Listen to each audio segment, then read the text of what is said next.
નમસ્કાર મિત્રો, વિડીયોમાં ફરી વખત તમારું સ્વાગત છે. હાલ સત્તુ બુઆજી અને દીપક ચુડાસમા જે છે એનો વિવાદ જે છે એ અંત થવાનું નામ નથી લેતું અને વિવાદ હવે જે છે વધ્યો છે, વિફર્યો છે.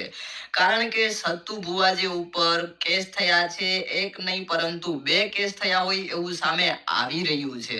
હવે સૌથી પહેલો કેસ તો છે કે ડુંગર પરના એક યુવક છે તેને 4 શખ્સોએ માર મારી અને ધાક ધમકી આપી હતી. અને એ 4 શખ્સ કોણ એ તમને ખબર જ છે, સોશિયલ મીડિયામાં વિડીયો પણ વાયરલ થયો હતો. અને એ વિડીયોમાં તમને ખબર જ છે એ શખ્સ પાસે માર મારી અને માફી મંગાવવાનું અથવા તો ધમકી અને એને ટોર્ચર કરીને માફી મંગાવતા હોય એવો વિડીયો સામે આવ્યો હતો. હવે વાત કરીએ ફરિયાદીની, તો ફરિયાદી છે મહુવા તાલુકાના વસંતભાઈ બચ્ચુભાઈ ગોહિલ, જે બગદાણા પોલીસ મથકમાં સથુ બુઆ અને 3 અજાણ્યા શખ્સ સામે ફરિયાદ દાખલ કરી છે. અને ફરિયાદમાં એણે લખ્યું છે કે યુટ્યુબર મનસુખભાઈ ગોવિંદભાઈ રાઠોડ સાથે કોઈ એક છોકરો જે છે એને વાતચીત કરી હતી, મતલબ કે જેને માર માર્યો એને વાતચીત કરી હતી, પૈસા બાબતે દીકરીઓને આપી હતી ને એવી જે કઈ હતી એ વાતચીત કરી હતી.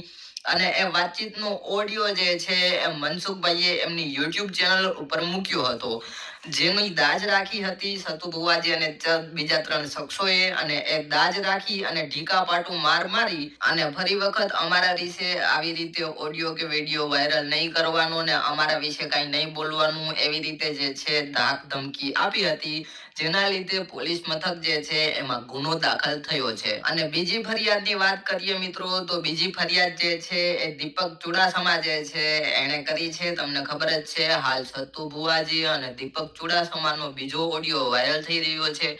અને એ ઓડિયોમાં સત્તુ બુઆજી દીપક ચુડાસમાને ધમકી અથવા તો ચેતવણી આપતા હોય એવું દેખાઈ રહ્યું છે, જેને લઈ અને દીપક ચુડાસમા જે છે એને ફરિયાદ દાખલ કરાવી છે. એનો પણ ફોટો એને એમના આઈડીમાં મૂક્યો છે, હું તમને વિડીયોમાં પણ બતાવી દઉં.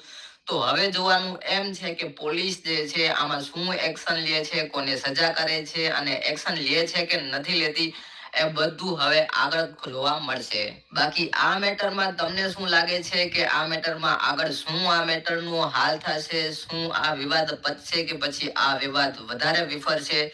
કોમેન્ટ સેક્શનમાં જણાવી દેજો.